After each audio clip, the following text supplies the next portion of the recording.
Herzlich willkommen zum SF Krimi Podcast. Mein Name ist Wolfram Höll und bei mir ist eine Frau, die ich jetzt wirklich einfach beschreiben muss, so wie sie mir heute gegenübersteht. Sie hat ein hellblaues Top an mit langen Ärmeln, das aber gleichzeitig die Schultern freilässt und bauchfrei ist. Sie hat eine lange, weite Jeanshose an, darunter wieder hellblaue Plateauschuhe. Sie hat sich den Lidschatten glitzernd hellblau geschminkt und die Haare, ja, wie so zwei kleine Zöpfchen oben auf dem Kopf zusammengebunden, wie so Öhrchen, eigentlich fast schon wie aus einer Sailor Moon aus den 90er Jahren. Susanne Jansson. Hallo Wolfram, du hast aber nun die Details ausgelassen, auf die ich besonders Wert gelegt habe, nämlich meine rot und blau gefärbten Augenbrauen, das Bauchnabelpiercing und meine Jeans trage ich natürlich verkehrt rum, weil ich bin großer Fan von Criss Cross. Kannst du dich an die erinnern? Mhm. Es war eine Boyband und ihr Markenzeichen war, dass sie ihre Baggy Pants verkehrt rum getragen haben. Das heißt, die Hinterseite vorne. Hat sich als Modeding nicht so durchgesetzt, Komisch. aber hey, ich habe ja jetzt noch mal eine Chance. Genau. Ja, so stehe ich natürlich nicht vor dir. Ihr konntet das alle schon wissen. Aber du bist ja gerne, hast ja gerne einen blinden Fleck da, wo ich eigentlich sein sollte. Genau. Gut. Wir sind mitten in den 90er Jahren. 1995 ist das Jahr. Und das ist auch das Jahr, aus dem du uns ein Hörspiel mitgebracht hast. Endlich ein 90er-Jahre-Hörspiel im Krimi-Podcast. In dem aber jetzt die 90er, die du gerade beschrieben hast, ja jetzt nicht aus jeder Pore hervorquellen, oder?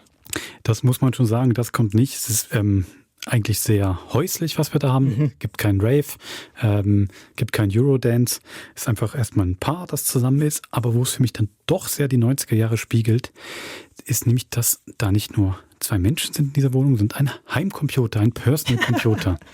Also wirklich der PC, den es schon auf der Arbeit gibt und vor allem dann auch in die Haushalte Einzug hält bei den Enthusiastinnen und Enthusiasten und ganz viele Möglichkeiten bietet, ob nun in MS-DOS oder auf Windows, auf einmal Daten zu verarbeiten, in diesem Hörspiel sogar Daten über Menschen.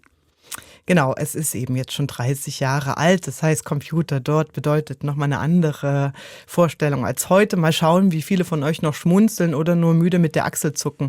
Aber das Grundsetting, finde ich, überträgt sich. Ein Mann, in dem Falle ein Technik-Nerd, holt aus dem Computer etwas heraus, was noch niemand vorher kannte. Und damit haben wir doch einen super Faktor für eine Krimi-Geschichte schon mal mitgeliefert. Total, ich glaube, das ist wirklich eine ganz spannende Frage eben. Schmunzelt man da, Achselzucken oder denkt sogar, ui, was wurde da vorausgesehen?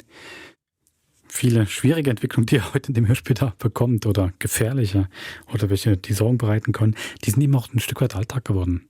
Aber da reden wir nachher drüber. Gerne. Jetzt gibt es erstmal die Computerblüten von Gerhard Bingeli. Viel Vergnügen. Viel Spaß.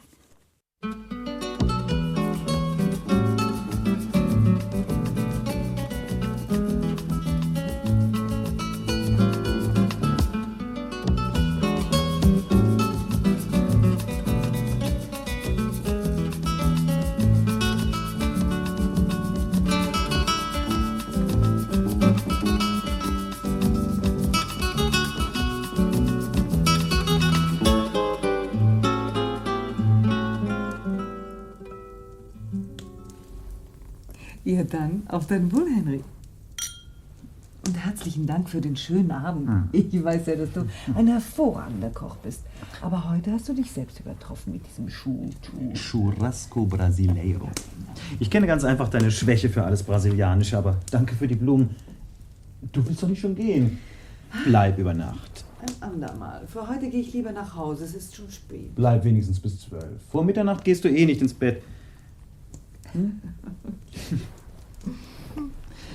Ich trinke auf dein Wohl, Sylvia. Cheers.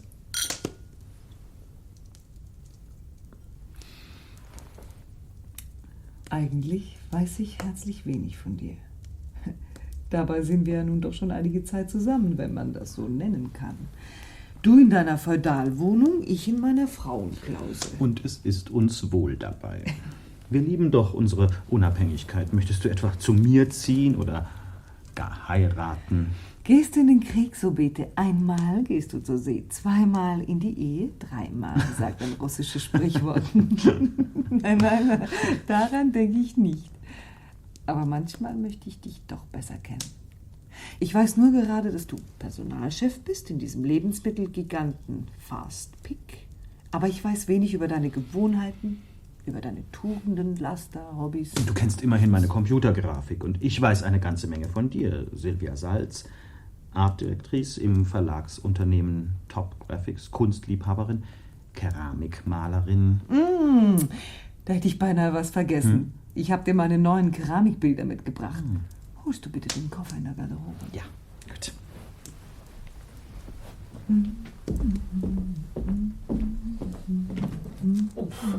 Ist aber schwer. Das müssen ja gewichtige Kunstwerke sein.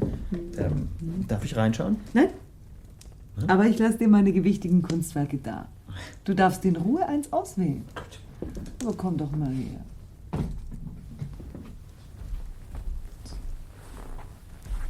Jetzt reden wir doch einmal von dir. Du hast ein unwahrscheinliches Talent, allen Fragen nach deiner Persönlichkeit auszuweichen. Denn bei dir, bei deinen Eigenschaften und deinen Hobbys waren wir vorhin. Meine Hobbys kennst du. Psychologie und Informatik. Seele und Computer. Ja, die Namen kenne ich deiner Liebhabereien. Die Etiketten.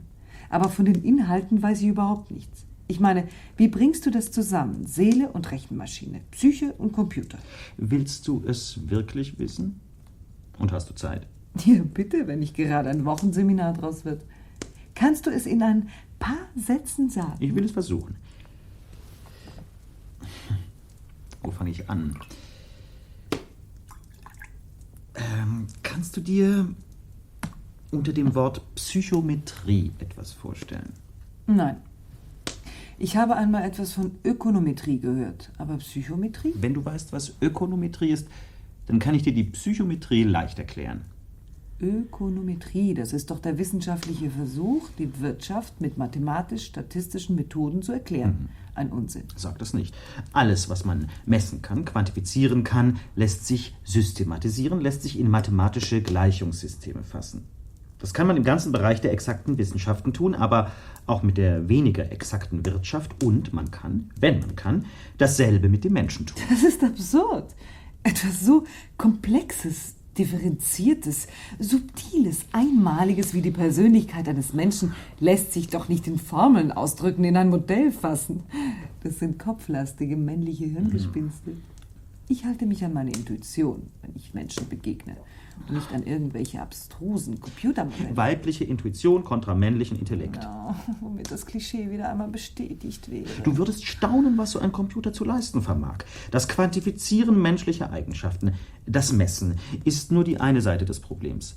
Das Verarbeiten der vielfältigen Daten ist ein anderes. Und da hilft mir der Computer. Gib mir ein konkretes Beispiel. Ich habe unzählige Beispiele. Aber was ich dir jetzt anvertraue, ist streng geheim. Denn hier geht es, wenn du es schon konkret haben willst, um sehr Persönliches, um Datenschutz. Ich verstehe nicht. Du weißt, ich bin Personalchef. Ich verfüge daher über sämtliche Personaldaten unserer Belegschaft und das sind immerhin rund 1500 Leute. Die Personaldaten habe ich auf dem Computer der Firma. Aber ich habe mehr als das. Mein PC hier in meiner Wohnung ist mit dem Firmencomputer vernetzt. Und dieser PC weiß mehr. Mehr worüber? Auf dem Firmencomputer habe ich nur die Daten, die aufgrund der Bewerbungen sozusagen offiziell mit dem Einverständnis der Betroffenen gespeichert sind. Hier auf meinem PC habe ich zusätzlich alle Daten, die ich im Laufe der Jahre aufgrund von Begegnungen, Besprechungen, Qualifikationsgesprächen, Schriftstücken, Führungsberichten und so weiter zusammengetragen habe. Mein Hobby. Das ist furchtbar. Du spionierst das Privatleben der Leute aus. Nicht doch. Das sind zum Beispiel die graphologischen Gutachten. Für Kaderleute werden diese offiziell angefertigt.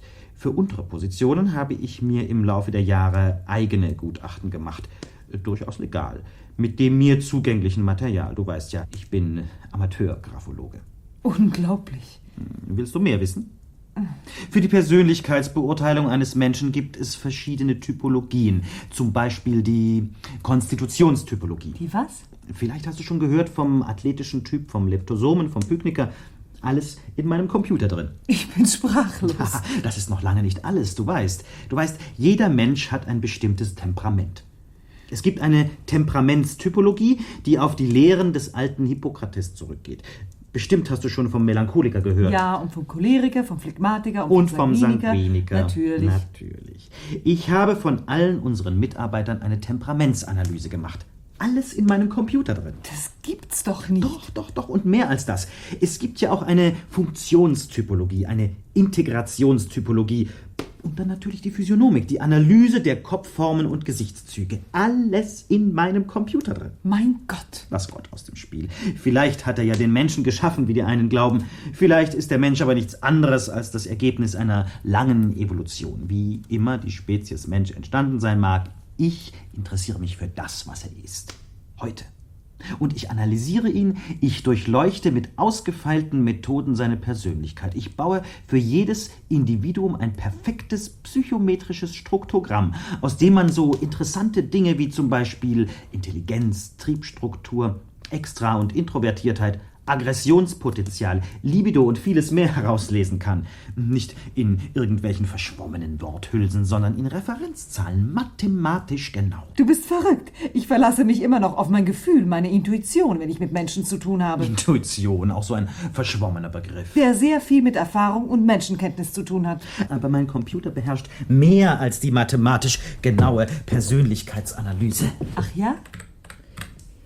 Ich kann die psychometrischen Daten aller gespeicherten Personen miteinander verknüpfen, kann aufzeigen, wo Anziehung, wo Ablehnung spielt, Sympathie und Antipathie. Und das hat durchaus einen praktischen Wert. Zum Beispiel etwa, wenn ich Leute auslese für eine Projektgruppe, ein Forschungsteam oder Arbeitsequipen in der Produktion, im Lager, in der Spedition. Das ist interessant für die Firma und für die Leute, die in ihr arbeiten. Du bist verrückt. Ich kann sogar sehr Persönliches abrufen, Erotisches etwa, vom flüchtigen Flirt bis zur ernsthaften Bindung. Das ist unanständig. Das ist übler Voyeurismus. Du bist verrückt. Da ist die Geschichte vom schönen Max und der übelhübschen Marliese. Nehmen wir zuerst die Daten von Max. Das banale Vorab, besuchte Schulen, berufliche Laufbahn, alles Zeug. Also ich weiß nicht. Hier schon interessanter. Körperbau, hochgewachsen, feingliedrig und doch kräftig. Konstitutionstypologisch zwischen Leptosom und athletisch. Die Referenzzahlen will ich dir nicht erklären. Eine Mannequin, eine Dressman-Figur, dazu edle Kopfform, physiognomisch bemerkenswert, extravertiert, kontaktfreudig, hohes Libido-Potenzial. Die Parameterzahlen sagen dir nichts. Schade, dass du kein Foto von ihm hast.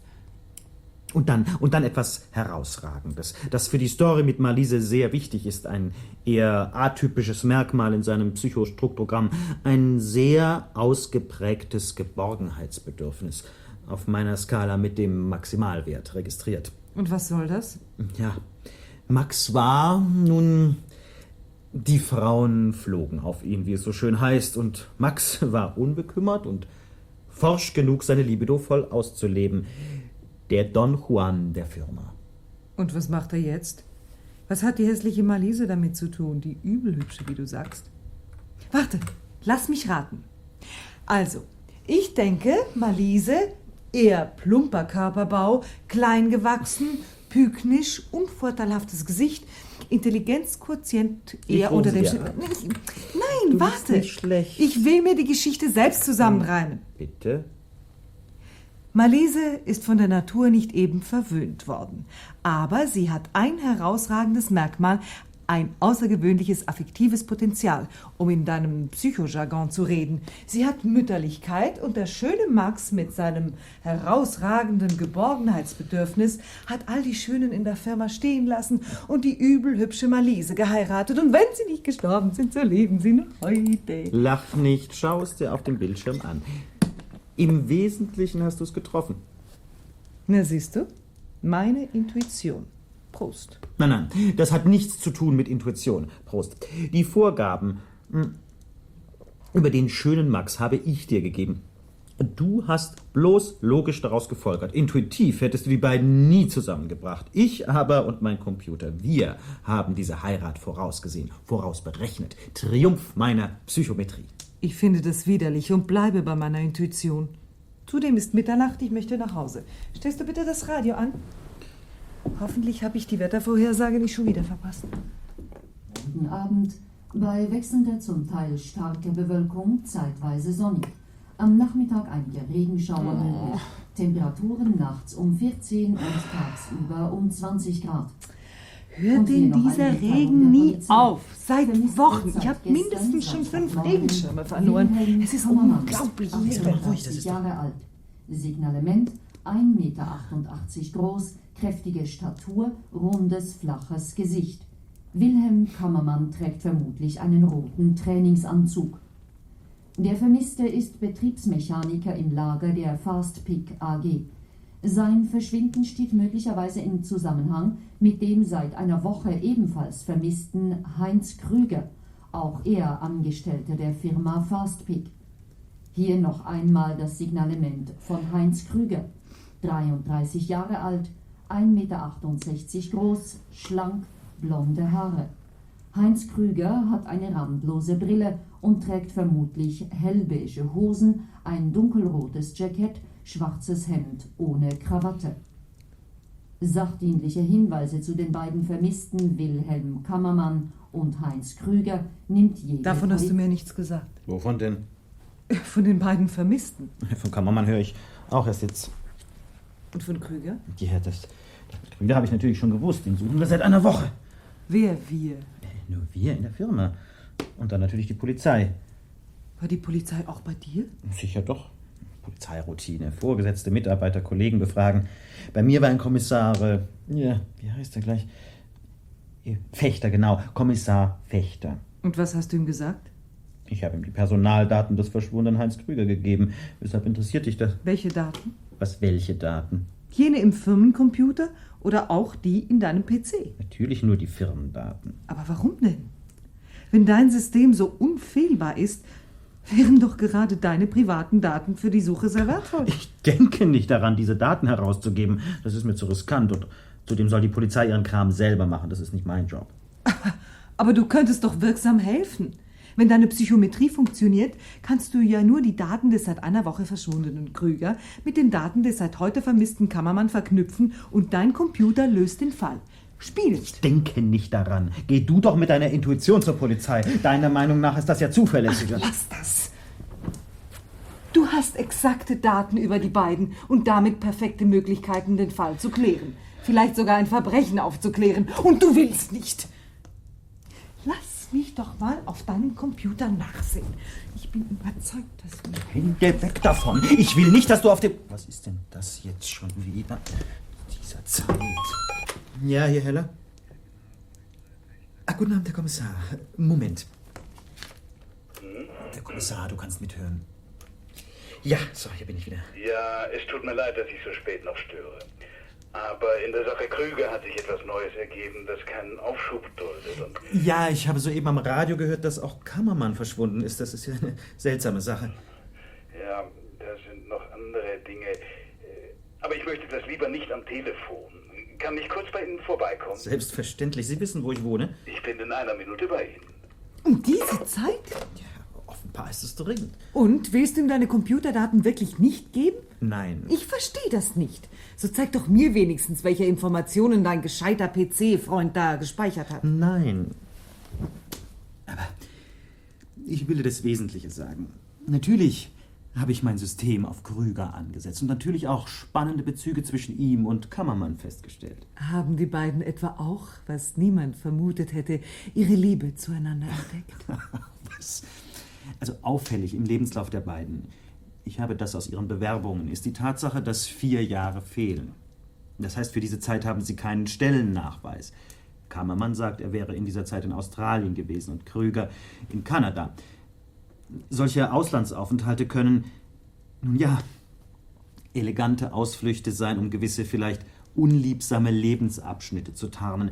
Zum Beispiel Jahre im Gefängnis. Weiß das die Polizei? Vielleicht noch nicht, aber sie wird es herausfinden. Was sagt dein Computer noch? Nichts von Belang. Und was ist mit deinen famosen psychometrischen Struktogramm der beiden? Ich sagte doch nichts von Belang. Warum interessiert dich das? Du verschweigst mir was. Sagt dir das deine Intuition? Ah, der Kommissar. Das ging aber schnell. Also, wie heißt der Mann? Mein Name, ich hoffe, ich habe es nicht aus dem Bett. Den weiß ich nicht mehr. Doch, Wilhelm. Ja. Darf ich vorstellen, Kommissar Fechter? Und das ist meine Freundin, Frau Salz. Freut mich.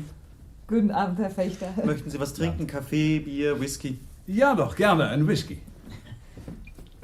Im Dienst? Um diese Zeit immer. Ja, also. Ich trinke auf Ihr Wohl, Herr Heller. Ja, dann. Prost. Gesundheit. Zum Wohl. Und nun zur Sache. Was führt Sie zu dieser nachtschlafenden Stunde zu mir? Ja, entschuldigen Sie den späten Überfall. Aber Sie werden die Eile schon noch verstehen. Also, Sie kannten Heinz Krüger? Wieso sagen Sie kannten? Wir müssen annehmen, dass Krüger das Opfer wurde eines... Noch kennen wir die Umstände nicht. Aber noch einmal meine Frage. Sie kannten Heinz Krüger? Oder vielmehr, wie gut kannten Sie Heinz Krüger? Natürlich kannte ich Krüger. In meiner Eigenschaft als Personalchef kenne ich alle unsere Mitarbeiter. Kennen Sie den Lebenslauf von Krüger? Den habe ich Ihnen letzte Woche bereits durchgegeben. Außer den 4 Jahren in Kanada lückenloser Beschäftigungsnachweis. Ja. Aber bitte, bitte nehmen Sie doch Platz. Dankeschön. Wissen Sie, wo Krüger in diesen 4 Jahren wirklich war? Wenn Sie schon so fragen, vermute ich im Knast. Stimmt's? Stimmt. Und auch Kammermann war im Knast. Zur gleichen Zeit. Woher wissen Sie das? Die Übereinstimmung der Daten ist augenfällig. Bloß gab Kammermann Australien an und nicht Kanada. Gleiche Zeit, gleiches Gefängnis. Und, was Sie wohl nicht wissen, gleiche Tat. Oder doch? Nein, natürlich nicht. Ich habe bloß so etwas in der Art vermutet. Welche Tat war es denn? Bankeinbruch. Die Beute, runde 2 Millionen, sind bis heute nicht zum Vorschein gekommen. Krüger war der Kopf des Unternehmens, ein Computerfachmann, spezialisiert auf Lagerbewirtschaftungssysteme, wie Sie wissen. Natürlich. Kammermann, der Betriebsmechaniker, der Muskelmann, zuständig für die Schwerarbeit. Kammermann knackt die Mauern, Krüger die Codes. Ein perfektes Team. Kammermann wurde heute verhaftet. Ich denke, er wird vermisst. Wir haben diese Vermisstmeldung simuliert, weil es unsere Fahndung erleichtert. Kammermann ist seit heute Morgen in Untersuchungshaft. Und weshalb? Für 2 völlig verschiedene Tatbestände. Mord und... sprechen wir zuerst einmal vom Mord. Wir haben Grund zur Annahme, dass Krüger irgendwo in den Gebäulichkeiten der Fastpick AG umgebracht wurde. Hauptverdächtiger für diese Tat ist Kammermann. Das heißt, Sie haben weitere Tatverdächtige? Wissen Sie, als Polizeimann verdächtigt man grundsätzlich jeden. In diesem Fall gibt es neben dem Hauptverdächtigen noch einen weiteren potenziellen Täter. Nennen wir ihn vorläufig Mr. X. Welches Motiv kann dieser Kammermann denn gehabt haben? Steht es in irgendeinem Zusammenhang zu dem Bankeinbruch? Kammermann schweigt beharrlich. Was ist mit der Leiche? Wir sind uns ziemlich sicher. Sie muss irgendwo im Hochregallager der Fastpick sein. Aber suchen Sie einmal 12.000 Lagerstellen ab. Schauen Sie, das ist einer der Gründe, weshalb ich zu so später Stunde hier bin. Ich verstehe nicht. Einmal angenommen, meine Hypothese stimmt. Kammermann tötet Krüger im Lagerhaus von Fastpick. Gelegenheiten gibt es genug. Diese Lager sind ja gespenstisch menschenleer bei den heutigen vollautomatischen Betriebsabläufen. Und nehmen wir weiter an, Kammermann versteckt die Leiche in einer der 12.000 Lagerstellen. Ich sehe immer noch kein Motiv. Auf das Motiv komme ich später. Bleiben wir vorläufig bei dem Versteck für das Opfer. Ich habe mich letzte Woche in diesem Hochlager umgesehen. Ein gigantischer Bauklotz, 30 Meter lang, 20 Meter breit und, wenn ich es richtig im Kopf habe, exakte 15 Meter hoch. Ja, exakt. Und wie gesagt, über 12.000 Lagerstellen. Da lässt sich wohl ein Platz für eine Leiche finden. Grauenhafte Vorstellung. Eine Leiche zwischen den Suppenwürfeln im Frischhaltebeutel. Und der Geruch. Ich habe mich erkundigt. Im Lager werden Fertigprodukte gestapelt, aber auch Rohstoffe, verderbliche Waren, die in großen Metallbehältern hermetisch abgeschlossen werden. Eine perfekte, geruchlose Lagerung. Auch für eine Leiche. Und da habe ich ein kleines Rätsel. Mögen Sie Zahlenspiele, Herr Heller? Ja, aber ich wüsste nicht, wozu ein Ratespiel jetzt zu diesem Es ist die Zeitpunkt... einfache Rechnung von Länge mal Breite mal Höhe. Sie können beliebige Zahlen einsetzen. Nie werden Sie bei der Multiplikation auf eine Primzahl kommen. Die Lagerbuchhaltung weist aber gemäß Computer die Lagerkapazität mit einer Primzahl aus. 12.479. Das verstehe ich nicht. Ich habe auch im Lager selbst nachgezählt.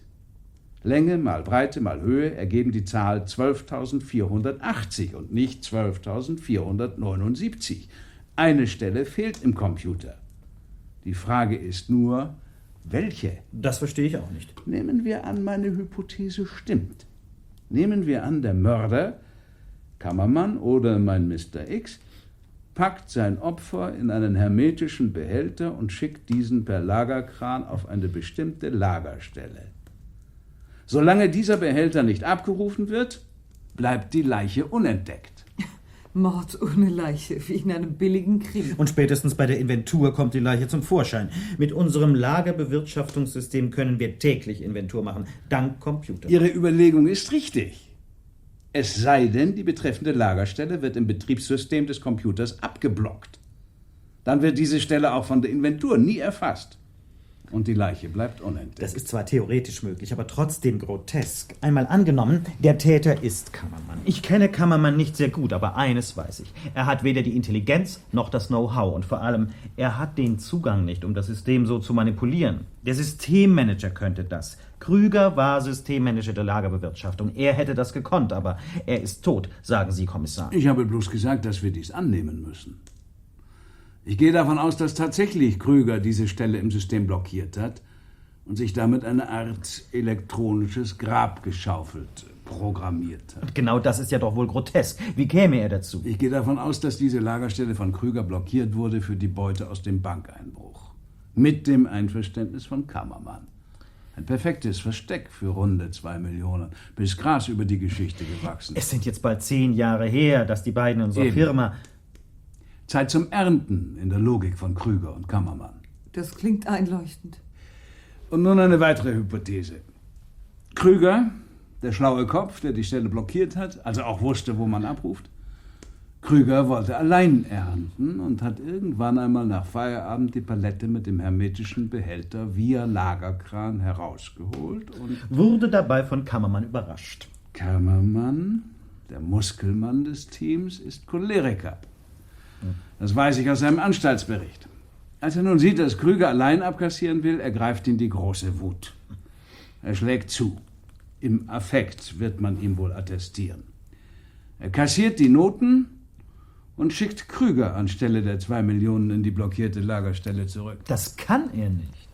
Er kennt das System nicht. Nicht genug jedenfalls. Oh, er macht das manuell. Er ist der Betriebsmechaniker im Lager. Er hat x Pannen behoben. Manuell. Er wird auch dieses eine Mal den Lagerkran ohne Computer in Bewegung gesetzt haben. Fantastisch. Damit wäre wohl auch meine Frage nach dem Motiv beantwortet. Und was sagt Kammermann dazu? Kammermann bestreitet hartnäckig, Krüger getötet zu haben. Und deshalb bleibt uns nur eines. Wir müssen das Lager systematisch absuchen. Herr Kommissar, wie kommen Sie eigentlich dazu anzunehmen, dass Ihr hypothetischer Totschlag im Lager geschah und dass Ihre hypothetische Leiche irgendwo in einem Lagergestell liegt? Es gibt ein Hauptindiz. Im Lager der Fastpick AG gibt es ein modernes Arbeitszeiterfassungssystem. Krüger hat sich bei dieser elektronischen Stechuhr nie abgemeldet. Daran hat der Täter wohl nicht gedacht.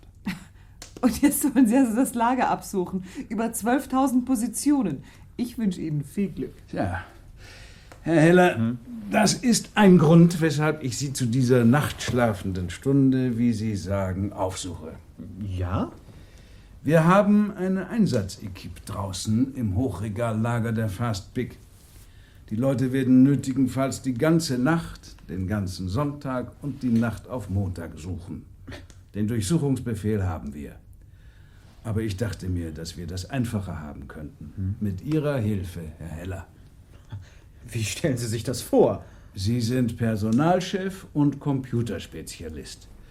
Bekannt auch für Ihre Computergrafik, hat man mir gesagt.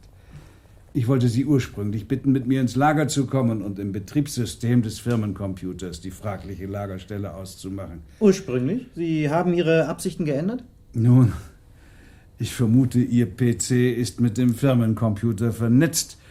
Sie können mir diesen Dienst also auch von hier aus erweisen. Wie ich sehe, haben Sie ja die ganze Zeit schon die Personaldaten von Kammermann auf dem Schirm. Interessant. Wer hat das? Silvia! Naja, ich habe vorhin ein wenig rumgespielt. Weibliche Neugier. Und was, wenn ich mich weigere? Schließlich ist das Sache des Systemmanagers des Lagers. Und der ist wahrscheinlich tot. Hermetisch, abgepackt und verlötet in der Lagerstelle XY der Firma Fastpick AG. Na bitte, ich will nicht unfreundlich sein. Ich bin ein kooperativer Mensch. Weshalb sollten Ihre Leute da Tage und Nächte lang rumsuchen? Dann wollen wir mal sehen. Das sollte eigentlich kein Problem sein. Meinen Sie? Ja, komm schon. Was ist das? Ja, fantastisch. Hier. Lagerstelle 9457. Können Sie die von hier aus abrufen und herausholen? Ja. Dann tun Sie das. Ja.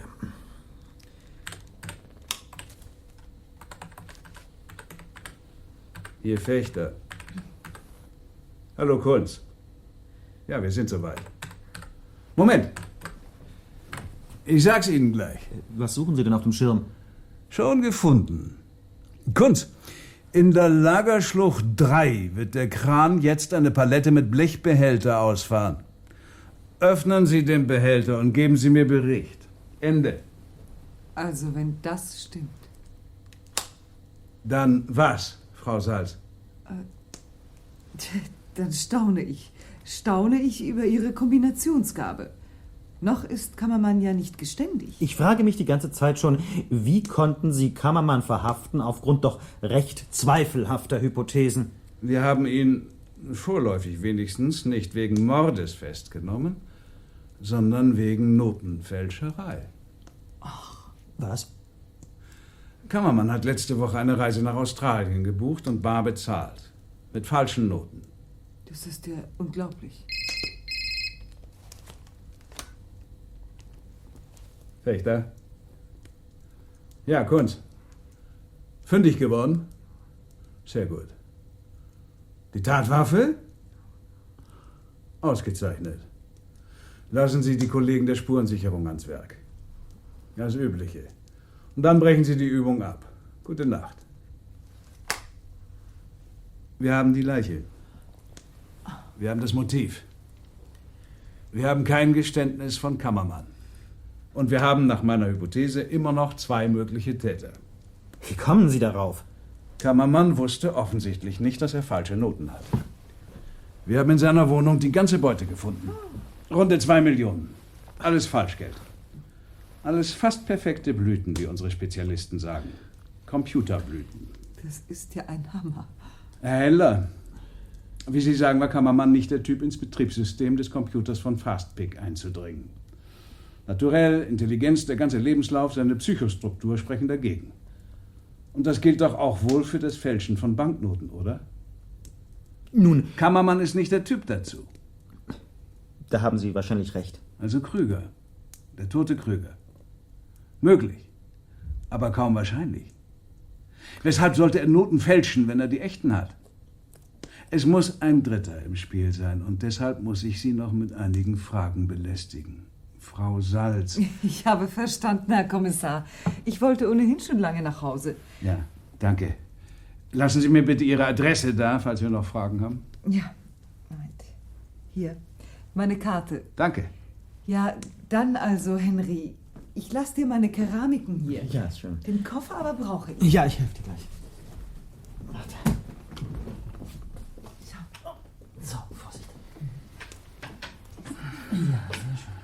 Das sind die blauen. Ja. Hier. Ja, dann. Ach, Henry, ich muss noch mal für kleine Mädchen. Die ganze Aufregung schlägt mir doch ziemlich auf den Magen. Aber ich sag jetzt schon gute Nacht und störe dann nicht mehr. Also schlaf gut, Henry. Und ruf mich an. Ja, tschüss. Ja. Gute Nacht, Silvia. Gute Nacht, Herr Kommissar. Gute Nacht, Frau Salz. Jetzt bin ich aber gespannt. Herr Heller, Sie waren vermutlich der Einzige im Betrieb, der über das Leben der beiden Bescheid wusste. Auch über Ihren Gefängnisaufenthalt. Wussten Sie auch Bescheid über den Straftatbestand, den Bankeinbruch? Ist es ein Verhör?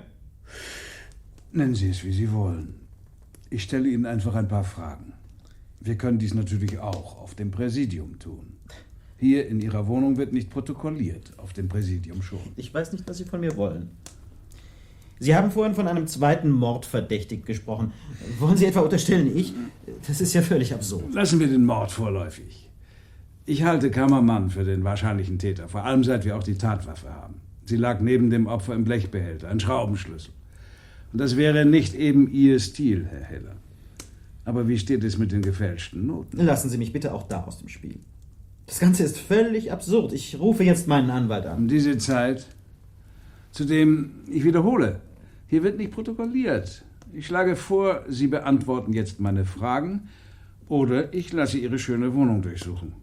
Meine Leute sind jederzeit zur Stelle. Mit einem Durchsuchungsbefehl. Sie blöffen. Wächter? Ja, Korporal Dax. Eine Frau in rotem Kleid, schwarzem Hut. Ja, das geht in Ordnung. Kein Grund zum Eingreifen. Bleiben Sie einsatzbereit. Ich melde mich. Ende. Na, sehen Sie? Was wollen Sie von mir? Herr Heller, ich entwickle einmal eine weitere Hypothese. Angenommen, Sie haben alles gewusst über Krüger und Kammermann. Und Sie haben auch gewusst, wo die 2 Millionen liegen.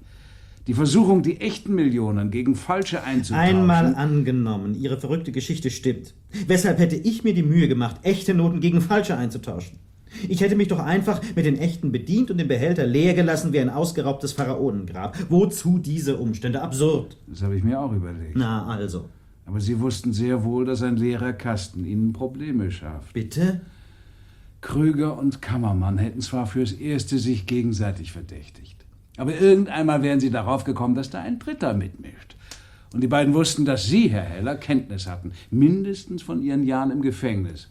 Sie sehen, ein leerer Kasten hätte Sie kompromittiert. Sie sind ja verrückt. Mit der Kiste voller Noten, falscher Noten zwar, sieht es anders aus. Es gibt 2 Möglichkeiten. Die einfachste für Sie und die anderen beiden, die Fälschungen bleiben unentdeckt. Perfekte Blüten. Happy End für alle 3. Oder aber, die Fälschungen werden als solche erkannt. Krüger und Kammermann werden verhaftet, hier oder im Ausland, wohin sie sich offensichtlich absetzen wollten. Auf Sie, Herr Heller, wäre niemand gekommen. Die Polizei schon gar nicht. Und selbst wenn die beiden einen Verdacht gegen Sie geäußert hätten, wer würde Ihnen glauben bei den Vorstrafen? In diesem Fall also Happy End nur für Herrn Heller. Und dann kam das Unvorhergesehene, der Mord. Ich verweigere jede Aussage. Herr Heller, überlegen Sie doch. Falls Sie schuldig sind, und ich nehme einmal an, nur für die Notenfälschungen, dann wird Ihr Anwalt Sie wahrscheinlich elegant aus der Sache ziehen. Erstens, Sie haben nichts mit dem Mord zu tun. Zweitens, Sie haben zwar Falschgeld gedruckt, aber nicht in Umlauf gesetzt. Drittens, Sie haben gestohlenes Geld in Ihren Besitz gebracht, ohne es bis jetzt auszugeben, nehme ich an. Sie haben also sozusagen widerrechtlich erworbenes Geld in Ihren Gewahrsam genommen. Ihre Chancen, ohne Verurteilung davonzukommen, stehen sehr gut. Sie sind wirklich verrückt. Ich werde jetzt meine Leute rufen und die werden die ganze Wohnung systematisch durchkämmen. Das wird ungemütlich, glauben Sie mir. Es ist einfacher für alle, wenn Sie mir jetzt sagen, wo die 2 Millionen stecken. Wenn Sie hier sind, finden wir sie, so oder so. Wenn Sie sie anderswo aufheben, dann dauert es eben länger. Haben Sie einen Durchsuchungsbefehl? Ach, Herr Heller, das wissen Sie doch. Sie haben gewonnen. Das Geld ist hier im Sockel der Höhensonne. Im Badezimmer. Schön, dass Sie so vernünftig sind. Schauen wir nach.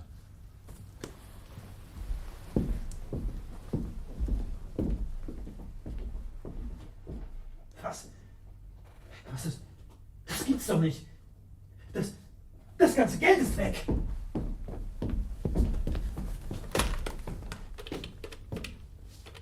Was tun Sie? Ich rufe Silvia an.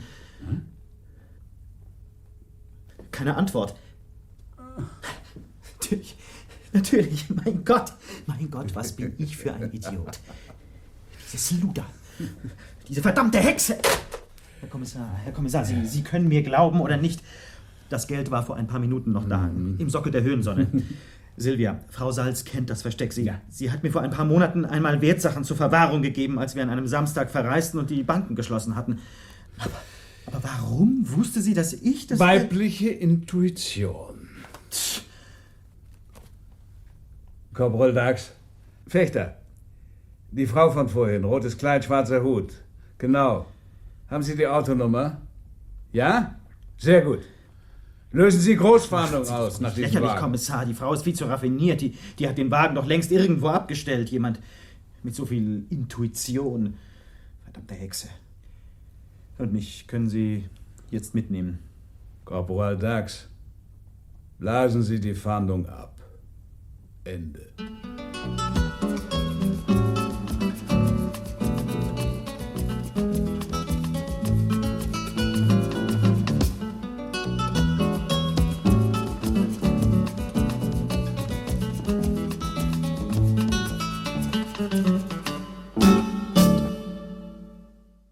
Wolfram, bevor ich dich frage, was du im Sockel deiner Höhensonne versteckst, warum, super Versteck, warum bläst denn der Polizist am Schluss die Fahndung nach ihr ab? Ist sie nur ein Lockvogel? Nee, das ist eine Frage, die ich mir auch gestellt habe. Ich glaube einfach, weil er denkt, man erwischt die einfach nicht mehr.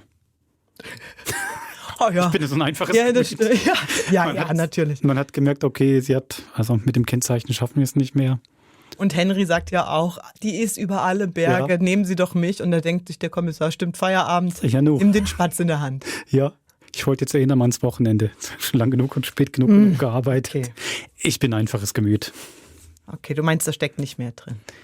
Ich würde jetzt nicht sagen, was ist denn bei dir da? Ich weiß es nicht. Deswegen, ich habe ein großes Fragezeichen am Ende des Stücks. Warum wird die Fahndung abgeblasen? Ja, gut. Vielleicht ist es ja jetzt auch. Ist ja egal. Ist ja nicht so viel Geld. Und sie hat ja wahrscheinlich hat er einen Blick auf ihre Keramiken geworfen und gesehen, oh, da steckt viel mehr drin, als das, was sie jetzt mitgenommen hat. Naja, ich meine, den eigentlichen Übeltäter hat er ja, nur die Beute fehlt. Oh, du bist großzügig. Sehr gut, das stimmt. Okay, ich mache heute keine gute Bewerbung für meine Zweitkarriere als Kriminalkommissar. Aber dass sie den Koffer ausräumen muss, um das Geld einzupacken, das finde ich ganz schön. Ja, total. Sie hat wirklich schnell geschaltet.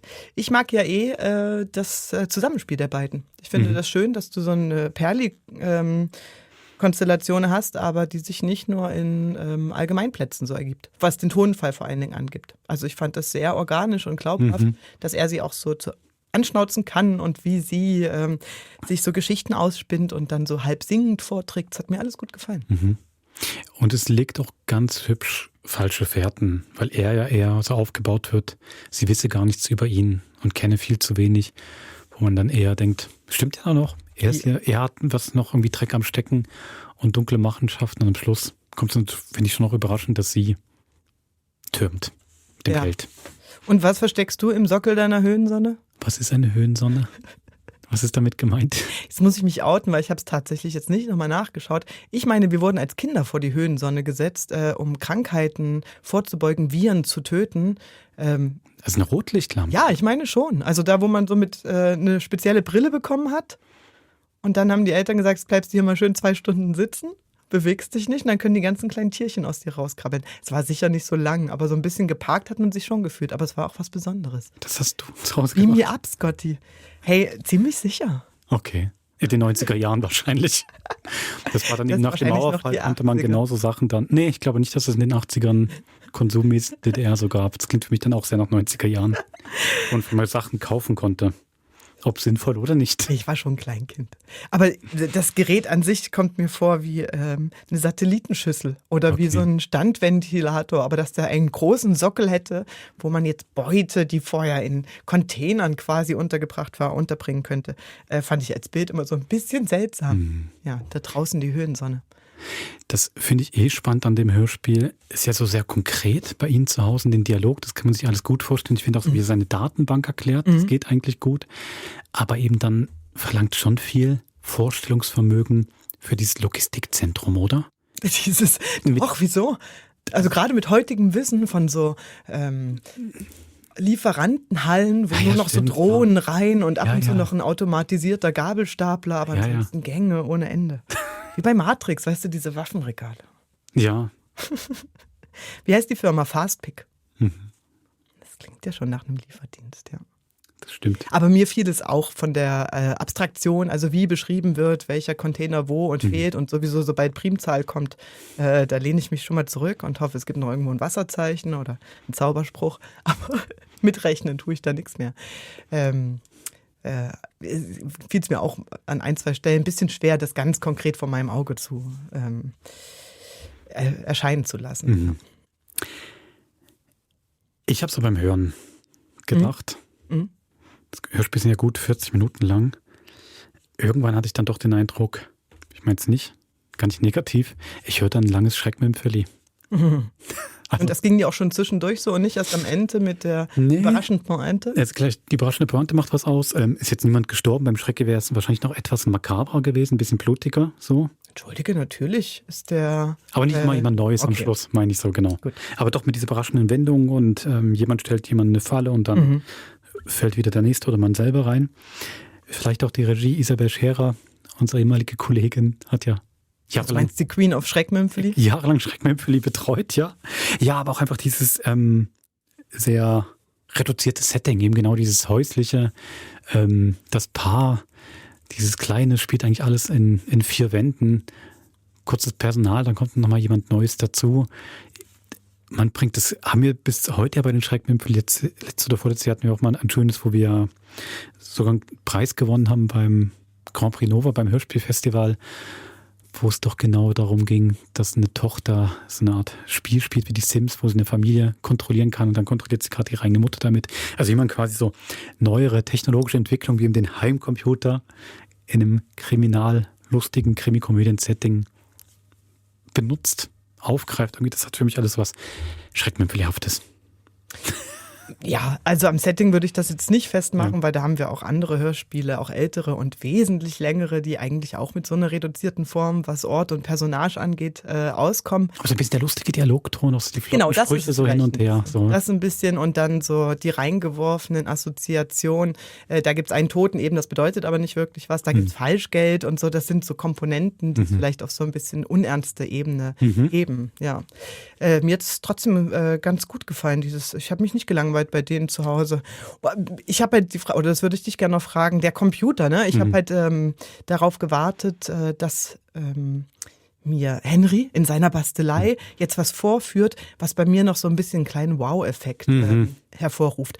Weißt du, also entweder, dass sie wirklich in den 90ern schon was so konkret vorweggegriffen haben, dass ich denke, krass, konnten das damals noch nicht wissen, aber beschreibt voll und ganz unsere heutige Zeit. Das tut es ja irgendwie auch, aber es hat bei mir nicht diesen Effekt ausgelöst. Und auf der anderen Seite auch nicht so, oh Gott, wie abgedreht haben die sich das denn vorgestellt? Es ist ja ganz anders rausgekommen. Das hatte ich beides nicht. Das bleibt da so ein bisschen, also als Vergleich, ich habe ein Hörspiel gehört aus den 40ern, wo sie sich die Welt in 100 Jahren vorstellen, mit 4-Tageswoche und wie wir mit der Atomkraft unser ganzes Leben umgestalten. Das ist halt dann wirklich skurril und schräg zu hören, ne? Und hier war das dann, ja, es ist halt irgendwie die 90er und sie hatten halt Computer und die konnten halt was, aber... Ja, also ja, es ist jetzt noch nicht die Wundermaschine, das Gerät aber so wie es selber. aufgebaut wird, diese Komponente, das Zusammenbringen des Menschlichen mit der Maschine, gerade sie bedient das ja sehr stark. Du bist verrückt und das darfst du doch nicht. Das stimmt. Aber ich finde, da wiederum sagst du doch schon viel aus über dieses, also was ja tagtäglich mit 100.000 Cookies und so weiter geschieht, also diese unglaubliche Datensammelei und dass man von dir Profile anlegt und die Profile dann mit anderen Informationen verknüpft, jetzt eher um einem Sachen zu verkaufen und er kann dann dadurch eine Heirat vorhersagen oder merkt dann damit, okay, damit könnte ich einen guten Coup landen, einen Kriminellen. Da finde ich wiederum, also finde ich das schon sich gut überlegt in den 90er Jahren, was könnte man mit dieser Technologie anfangen? Also ich bin auch in so einem wahnsinnig computeraffinen Haushalt aufgewachsen. Mein Vater war so ein totaler Tech-Nerd und der hat sich noch in der DDR, konnte man keinen fertigen Computer kaufen, hat sich so einen Bausatz gekauft, und dann alles selber zusammengelötet. Also ich bin wirklich so quasi, seit ich denken und sehen kann, stand immer so ein Ding bei uns rum. Aber so an Datensammeln war dann in den 90ern noch nicht so der Gedanke. Das ist mal was, um Leute, kenne ich jetzt nicht so wirklich so zu überwachen und damit Profile zu erstellen. Das war eher noch Tool und Freiheit und Internetforen und man kann Leute kennenlernen und ganz viele Sachen austauschen, die davor nicht möglich waren. Da finde ich, zeigt schon so eine negative Möglichkeit oder je nachdem, wer halt was dann damit anfängt. In Bezug auf Computer gebe ich dir recht. Ich habe zum Beispiel aber gedacht, Nutzergruppen. Ja, die Einordnung oder die Messbarkeit von Empfängern oder Empfangsgeräten und sowas, das geht für mich alles in eine ähnliche Richtung. Und daraus Wahrscheinlichkeiten oder Verhaltensweisen ableiten. Sowas gab es natürlich schon immer. Und wenn es die Frau war, die im Geschäft neben der Kasse saß und einfach eine Strichliste geführt hat und gesagt hat, an dem Tag kommen mehr Frauen, an dem kommen mehr Männer und Montagvormittag ist beliebter als Freitagnachmittag. Das habe ich, glaube ich, dort so ein bisschen drin wiedergefunden. Und das stimmt natürlich, dass diese Form von selbstverständlicher Verknüpfung, nicht nur, dass du sagst, ich bin ja ein anonymer User und das kann mir ja eigentlich egal sein, ob die Gegenseite, wer auch immer weiß, wie oft ich das benutze und was ich benutze. Aber gerade jetzt auch mit KI und sowas, wir geben ja auch so viel mehr Persönliches rein. Nicht nur über Daten, die Zugangskontrollen und sowas machen, sondern jede Suchanfrage, die sagt, ich habe da einen Pickel hinterm Ohr, das also macht den Nutzer immer plastischer und persönlicher. Ja, dass mir das nur ein müdes Achselzucken entlockt, das sollte mir zu denken geben, ne? Ja, korrekt. Na, mir macht es dann schon mehr, weil es ja hier doch nicht versteckt ist hinter einer großen Firma aus Amerika, ist jetzt nicht Facebook, sondern einfach ein Typ, der ganz konkret das macht, sogar noch ohne Aufforderung. Aber doch, mir hilft es sogar, das mal so für einmal so zu vermenschlichen und eine Person zu geben. Lustig, ja. Der Aspekt hat mir ganz gut gefallen, weil ich dann noch dachte, ja, der hat ja nur den Firmen- oder sogar nur seinen Heimcomputer. Das heißt, das ist wie ein Mini-Netzwerk, das ist aber nicht verschlossen mit der ganzen Welt, sondern du hast dann quasi noch so eine klare Quelle und einen begrenzten Sandkasten, wo er da spielt und wo er vielleicht auch Daten hat, an die außerhalb seiner Haustür niemand rankommt, sondern die er wirklich noch sammeln muss in der Kantine. Gossip und sowas muss er dann abends da sitzen und sagen, heute gelernt hat einen Hund. So. Das ist noch nicht diese allumfassende Maschinenwelt, genau. Das stimmt. Susanne. Ja. Jetzt 90er Jahre. Genau, lass uns das doch mal ganz kurz ein bisschen beleuchten. Du hast ja nachgeschaut, oder? Jetzt im Vorfeld, wie viel, das war jetzt mehr so gefühlt, dass wir immer so gesagt haben, wir haben kaum 90er Jahre Hörspiel im Krimi-Podcast. Das stimmt aber auch, oder gibt es Ausnahmen? Was hatten wir aus den 90ern? Ja, ich glaube, das ganze Gespräch ist immer noch auf einer gefühlten Grundlage, weil ich habe das jetzt natürlich nicht alles durchrechnen lassen. Ja. Mit der KI. Aber wir hatten wirklich, also aus den 90ern würde ich sagen, ist das Jahrzehnt, wo wir die wenigsten Hörspiele im Krimi-Podcast haben, den es seit 2019 gibt. Und wenn ich dir jetzt ein paar Sachen sage, dann wirst du sagen, ja klar, das macht vielleicht Sinn. Also es gibt ein paar Glauser, die in den 90ern produziert wurden. Dürrenmatt, die große Reihe mit Versprechen. Genau, und sowas, okay. Die zieht sich aber eigentlich einfach nur durch. Die haben wirklich wenig Einzelstücke. Ja. Aber es gibt eine große Krimiserie. Ja, Serie in Anführungszeichen. Reihe. Ja, die offensichtlich für die 90er sehr dominant war und alle Produktionsmittel gefressen hat. Gibt es noch einen Tipp? Büro an der Schipfe. Ah, gut. Musil. Ja, der fing einfach an in den 90ern. Ah klar, Anfang 90er sogar, ne? Ja, und ich meine, da ist dann die Zeit von Paul Cox auch schon eine Weile vorbei. Ja. Und dass dazwischen so was Großes, Serielles wäre, oder? Gab es in dem Sinne nicht mehr. 70er, 80er? Das war dann mehr so reihenhaft, dass man eben von Alain Frank immer wieder was hatte oder von den Wingfield, eben so die Leute, die kamen dann immer wieder, aber jetzt nicht so eine richtige Reihe mit dem einen Kommissar. Ja.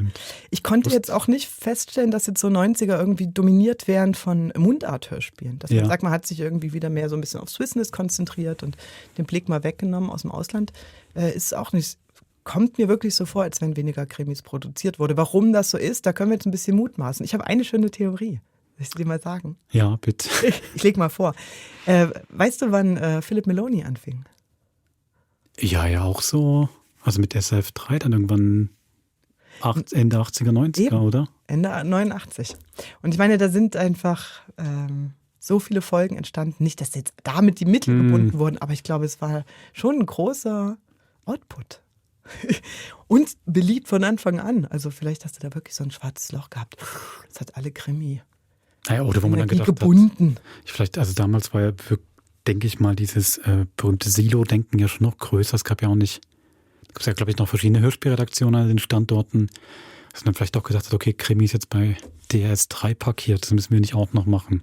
Gut, die haben halt ansonsten keine anderen Hörspiele gemacht. Also beim 3? Ja. Nein, ich meine aber, dass sich vielleicht dann die Leute für DRS2 und DRS1 gedacht haben, okay, Krimi ist jetzt schon beim 3.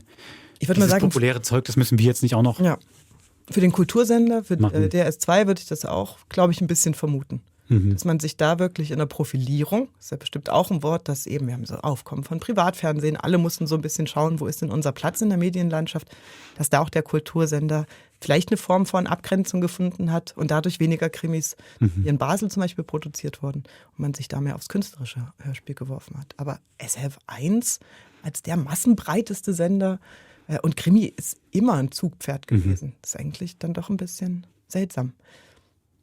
Spannend. Wir müssen mal eben, ich habe ja gesagt, das ist noch nicht wirklich erforscht oder so. Wenn ich die Zeit finde, frage ich mal Zeitzeugen. Das ist gut. Ohrenzeugen. Gut. Die Steppvisite an die 90er. Ja. Schon wieder mal vorbei. Den kleinen C eingetunkt. Ja. Einen kleinen C eingetunkt. Dafür geht es nochmal richtig in die 50er Jahre zurück.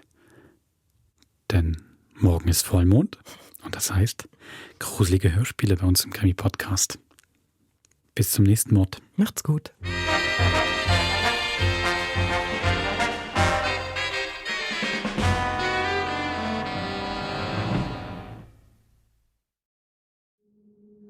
Das war ein Podcast von SRF.